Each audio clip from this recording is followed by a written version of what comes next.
Unfortunately, many of us do not understand the severity of bid'ah, religious innovation. And this is due to the fact that many of the so-called du'at and scholars of the West do not make people aware of it. They avoid warning against bid'ah due to either wanting to keep their publicity or because they themselves fall into it, so they have to defend it. And then you see them and the masses having the nerve to ridicule the actual scholars of the Sunnah who are staunch against innovation. They mock with weird pronunciation, bid'ah, bid'ah, bid'ah.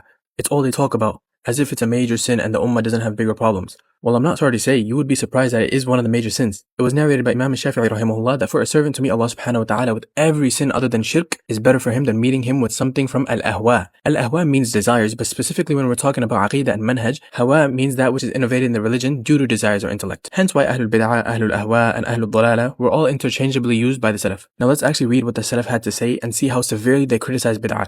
And not only the action, but its people as well, those who propagate and call to it. Abdullah ibn Mas'ud radiyallahu an, moderation upon sunnah is better than striving hard in innovation. Hassan ibn Atiyah, no people introduce an innovation into their religion except that Allah subhanahu wa ta'ala removes from their sunnah something equal to it. So you're basically actively destroying your own religion you claim to love when you participate in it. Abu al-Aliyah, I do not know which of the two blessings upon me is greater, that Allah brought me out of shirk into Islam, or that He protected me within Islam from having an innovated desire in it. Ibrahim al-Nakha'i, when a person is protected against shaitan, shaitan will come to him through a door of religious whims. But why exactly is that? There's a beautiful explanation by none other than Sufyan al-Thawri rahimahullah himself. He said that innovation is more beloved to Iblis than sin, because a person repents from sin, whereas innovation is not repented from. And that's because the person thinks he's doing something good. Al-Hasan al-Basri, Allah subhanahu wa ta'ala does not accept from the person of innovation his prayer, his fasting, his hajj, his umrah, his jihad, nor any substitute or compensation. Also he said, the more a person of innovation increases in worship, the more he increases in distance from Allah subhanahu wa ta'ala. Abu Qilabah, indeed the people of religious desires are the people of misguidance, and I do not see their final destination as anything but the fire. Abu al-Jawza, my personal favorite, for monkeys and swine to be my neighbor is more beloved to me than one of the people of innovation.